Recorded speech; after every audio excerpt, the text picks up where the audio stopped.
Welcome to our lectures of the DC microgrid and control. We shall continue with our first part, that is the left out portion of the GA and the multi-agent system. Then we shall talk about the energy management in the microgrid system. So, let us see how much portion I can cover today. So, that is the multi-agent system we will discussed.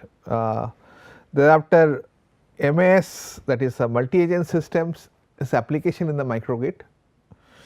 Then we shall discuss about the energy management system, and that has some sub part, that is a load forecasting, weather forecasting, demand side management, state estimations and the power flow module, and the load leveling and the peak shifting. These are very important thing in our, not only in microgrid, but also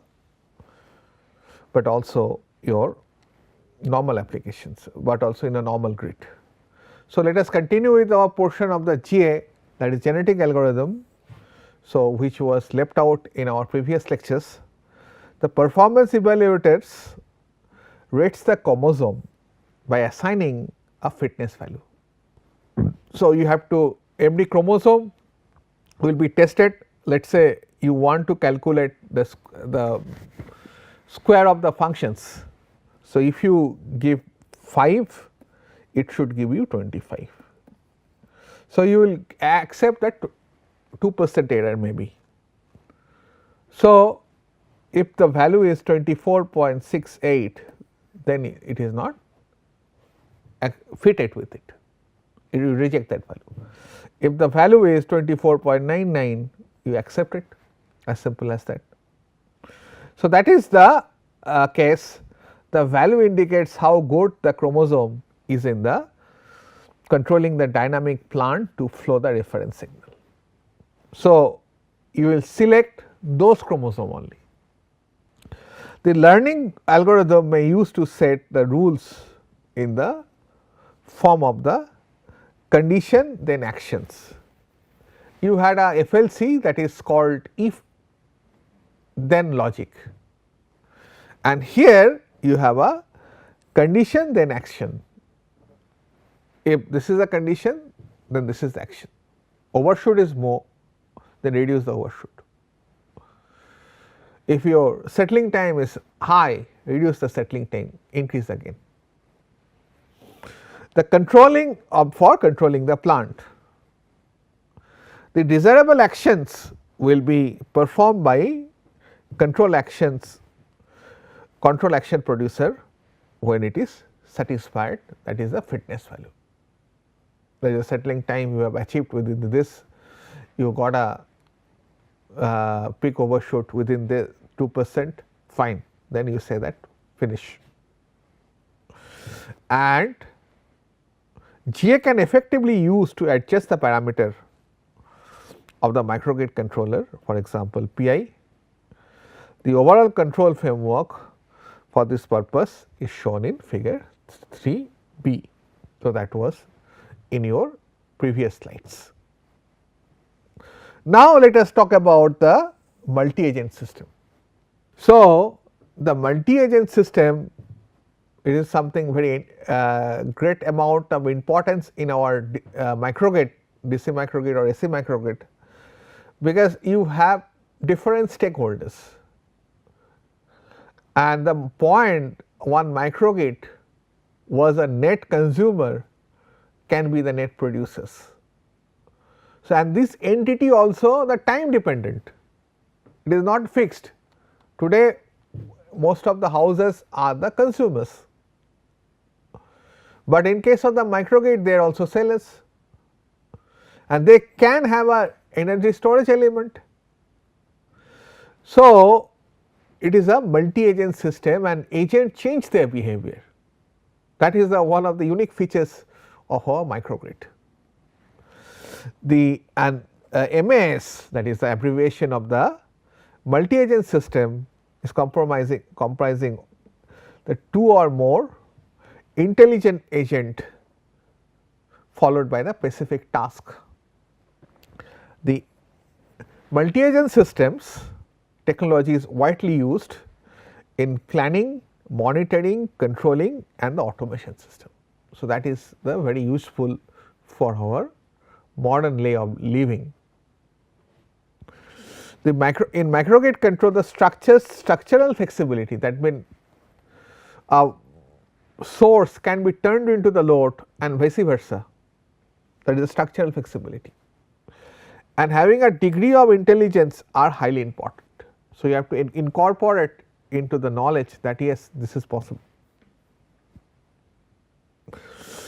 In such system, agents requires real responses and must eliminate the possibility of massive communication along the agents.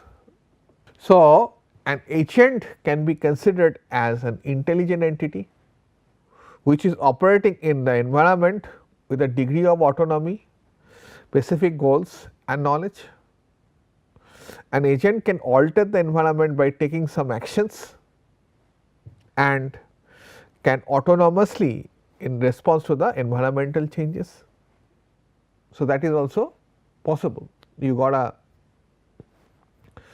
if you have a shortage of the production for the rainy day or something, then you may cut down the non-critical load intelligently, or maybe you require an AC that is operating then maybe at 23 degrees centigrade, without telling you smartly, it keeps the temperature maybe 26 degrees centigrade, and in that way it saves lot of power and that helps you to maintain the overall comfort level in a microgrid. That is also possible. And the autonomy means that the agent is able to fulfill the task without the direct interventions of the human. Of course, generally in the microgrid there can be a super user, he or she can write off the intelligent control, but generally intervention is kept as less as possible and one person is given the responsibility only.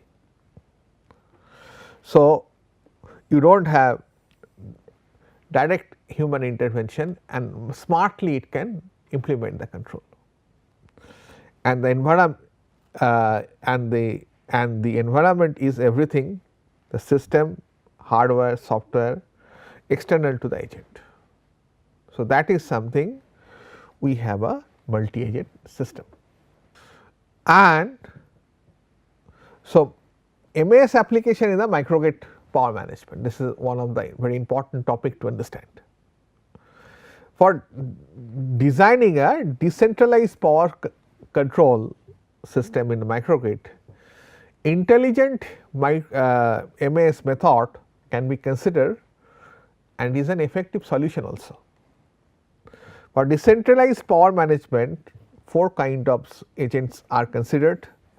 One is production agent, that is a solar plant, wind, you may have a fuel cell. Consumption agent, mostly these are loads, but it can be a bidirectional also. Power system agent, that means the active rectifier and all the entry point of this your grid, and MGCC agent. This is all will be discussed in detail, that is basically microgrid current controller agent. So, microgrid controller, that is agents, has only coordinated task. Generally it takes only the coordinated task, and more specifically it is announces the beginning and the end of the negotiation for a specific period and records the final exchange of the power or any entities, mostly power, between the agent in the each period. The main features of the MAS, that is the multi agent system, is that the software within the each agent can be embedded with the local intelligence. So, it can take its own decisions, it can, you can put ANN or fuzzy logic controller within it, and within a limitation it can take its own decision to give you the optimal control.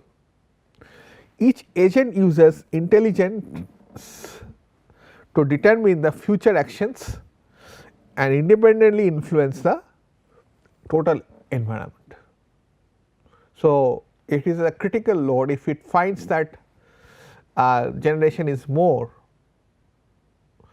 then it may actually start the pending work which was been postponed because of the tariff was high. So, this is something it can intelligently do that, you need not have to bother. And this is the overall pictorial diagram or architectures of the decentralized control of the microgrid in the interactive structures. So, this one is a microgrid, another microgrid, another microgrid, this is agent 1, agent 2 and agent 3, and in between you have a local control agent, this is named as LCA, and so LCA can interact directly with a microgrid agent as well as it can interact among themselves. And if there is an energy surface of this microgrid, of course, it can transfer energy and it can talk with each other to the peers, and overall there is a DNO, that is called distribution network operator agent. This is the ultimate stakeholder of this all small microgrid, and this will monitor and maybe dictate the term sometime to monitor in a different way. This is the centralized structures of the decentralized structures of the microgrid in case of the MAS system. Now, at the higher level decision making body is the DNO. The higher level, that is DNO, corresponds to the to an microgrid power network grid level. So, maybe the grid and the micro, all the small microgrid will interact to the DNO, and its agent is responsible for communication between the microgrid and the DNO and the masses exchange regarding the energy market. So, whether your microgrid will sell the energy because of the excess power or will take the energy when there is a demand in the microgrid. So, that DNO will design and set the tariff accordingly. The medium level management is a level in which the agents of all the microgrid coordinate with the local generator or distributed generator, loads controller, market participations and possible collaborations with the adjacent microgrid. The microgrid MGCC controller is responsible for the communication among all the controller inside the microgrid as well as the external communication with the other MGCC and DN, ultimately with the DNO that we have seen in this figure. So, ultimately it can communicate also with another MGCC or with the DNO to control all distributed generator concerning the economic and the environmental aspects of the power dispatch. Now, let us talk about another issue, that is microgrids are small scale voltage electrical distribution network composed of distributed energy sources that we have told several times, and such as distributed generation system, energy storage system and controllable and the non-controllable loads or uncontrollable loads. Now, we have to set or fix a technology to control all of them. These sets of technologies requires a management system.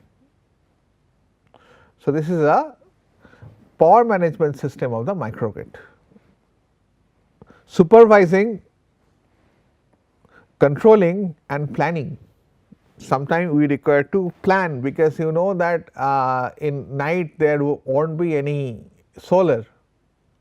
So, we require to increase the state of storage of the storage element, that these are batteries, to some level, and accordingly you may, once you are in a daytime, you may have to shed some kind of loads then, and planning its operation while guaranteeing an efficient, economical and the reliable performance. So, it should not have any power cuts, that is the requirement.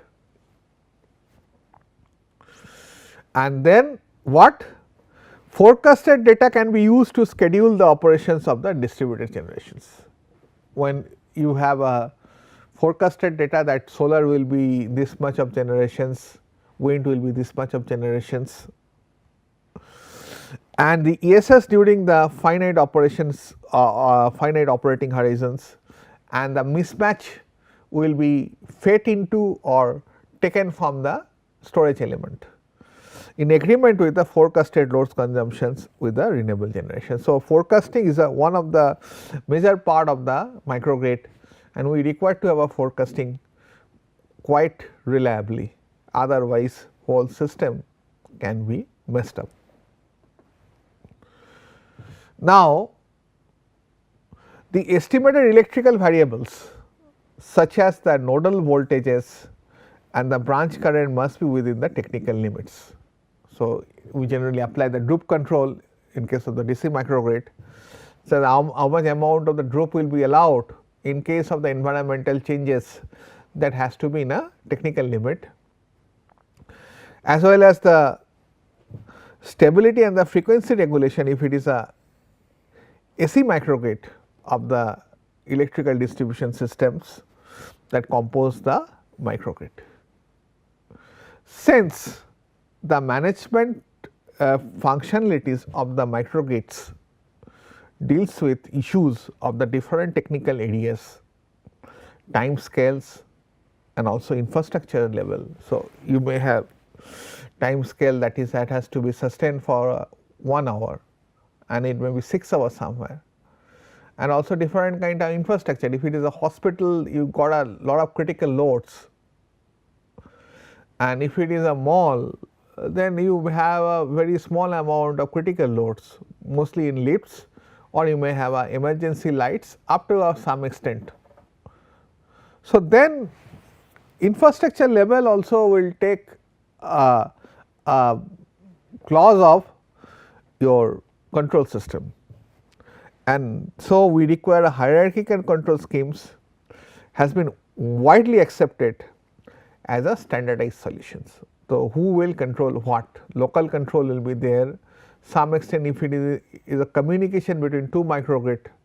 So, someone has to, they will talk with each other, and upper level in DNO there will be another hierarchy.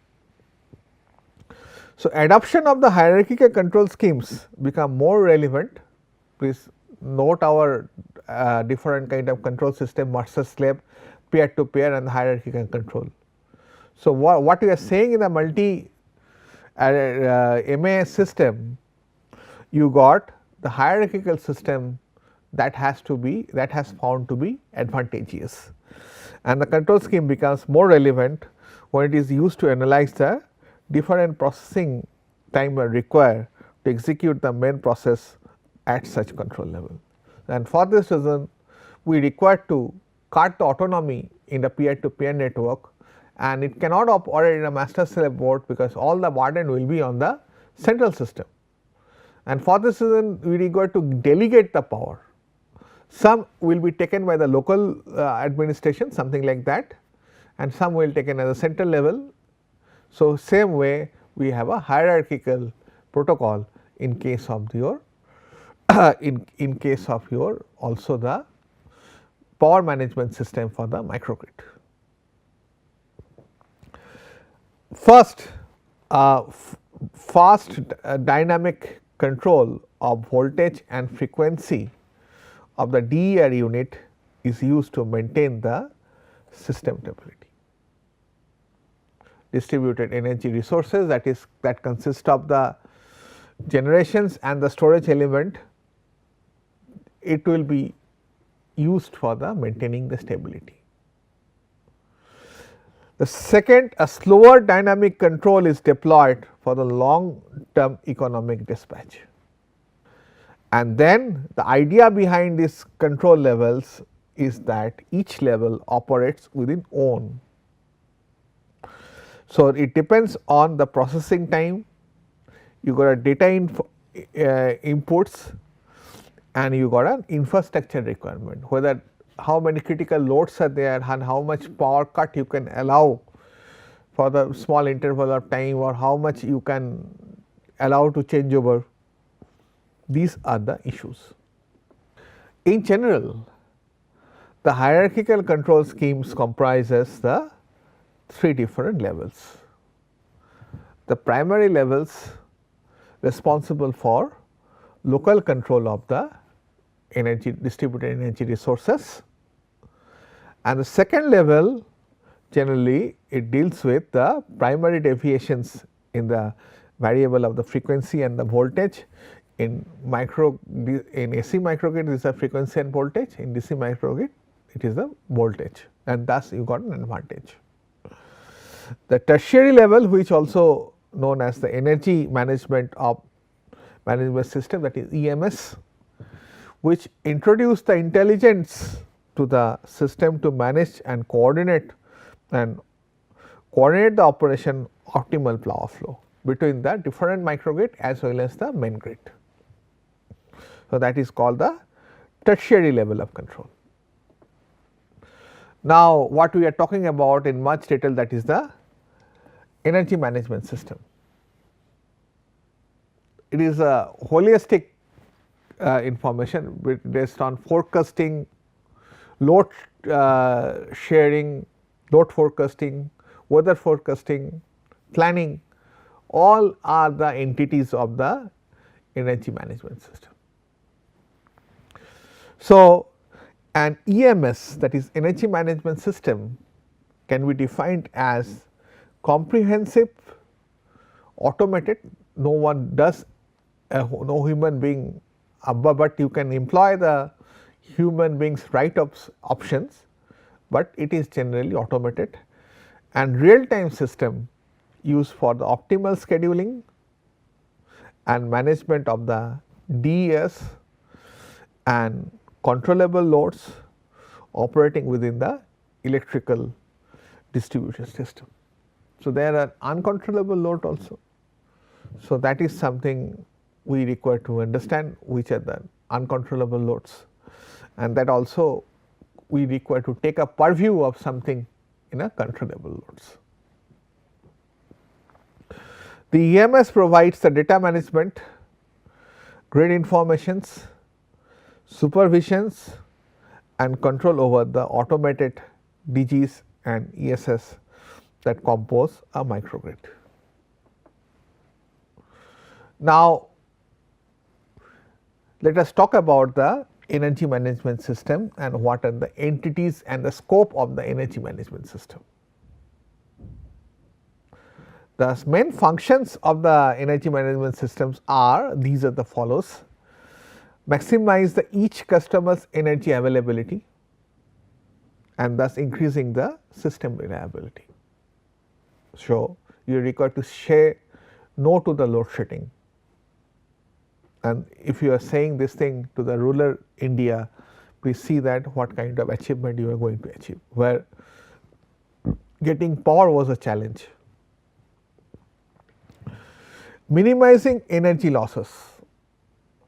So, we require to efficiently manage our energy, so that transmission distribution losses are being minimized.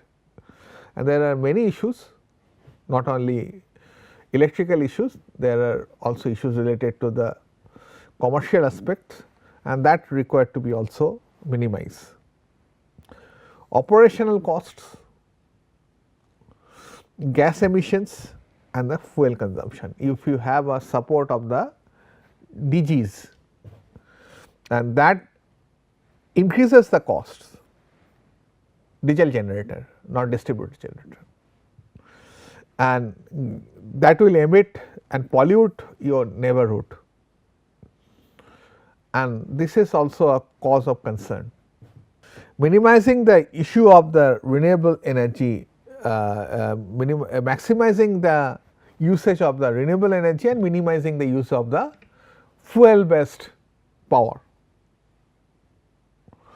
and also minimizing the energy purchase outside the microgrid. You try to cut your coat according to your cloth. So, you require to spend the whatever you generate in your microgrid and try to have a least power demand from the main grid, and if possible try to feed that power to the grid. Managing all the distributed generations and the energy storage element and controllable load in case of the resynchronizations with the microgrid. That means, we have seen that we have a different kind of control mode, PQ control mode. Once you have connected to the grid connected mode, once you have a offline or the islanding mode, you are in a V by F control in case of the AC microgrid, and also you may, if it is a, we apply the droop control in case of the DC microgrid.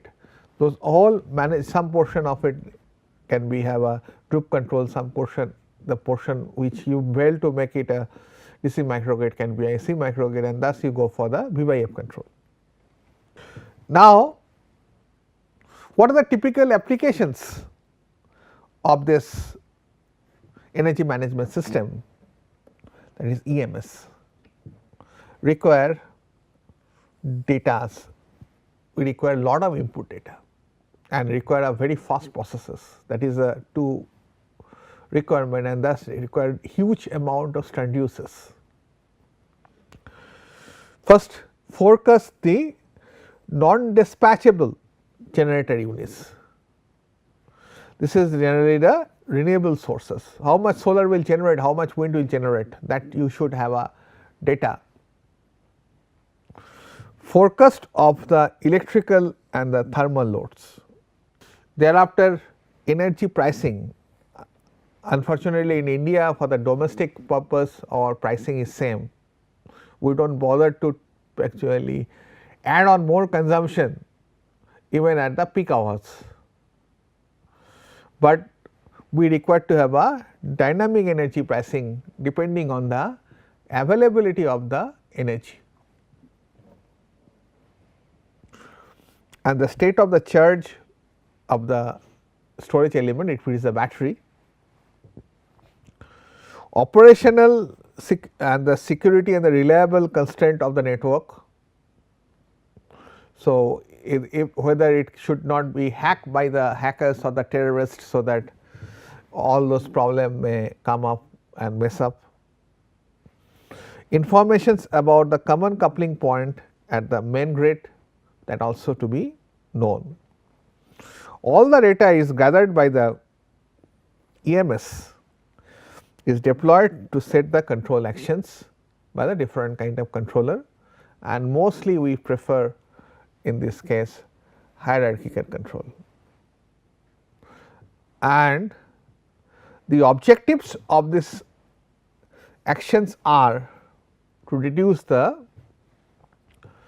total operational costs of the microgrid and the generate the bill, that is the paid by the customer, that will be required to be minimized. So, this is multi objective, you require the reliable power, and but also you require the consumer should pay less, and you have a different kind of control level also. And thus, what you require to do, money saved is money earned, decreasing the network losses, emissions and the enhancing power quality, reliability experienced by the consumers. So, you got a power anytime. It is not that you supply power when you have a surplus. It is very important you should be able to supply power to the consumer when they require, and thus this term is quite important. Accordingly, the EMS provide the output information to the utility level, that is the importer, exporter or the power purchaser, importer exporter power from the main grid to the DES level, dispatch or the connection or disconnection scheduling, and to the load level, the load shedding or the curtailment of the load. These are the few aspects of the energy management system. We shall continue our some portion left out of the energy management system, then forecasting and other issues in the next class. Thank you for your attention.